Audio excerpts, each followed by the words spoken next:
Yes, Malawi, yes. Atuyenda arifi. Aba tujoyera chakwa nchita ubu basi pakaona abale athu. Koma nonkhani yakuti boma lapita Mutharika lalephera asanalumbiritsidwe nkomwe. Kulephera kuti atisukula ulere ija lalephera sangabweretse. Inu sukulu ya ulere alephera kale asanalumbire ayamba kale kulephera. Ayamba kale manifesto kuti iya. Inu ne angatisevereza atisamotani. Angofuna kuti ayi basi tauza anthu agulitse chimanga pa mtengo otsika. Ajetsa alesi. Zimenezo ayi.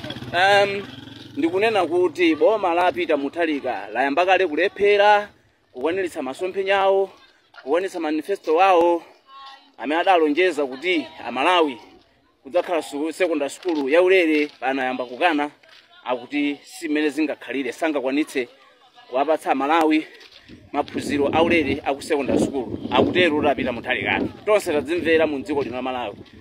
Kulephera asadalumbire.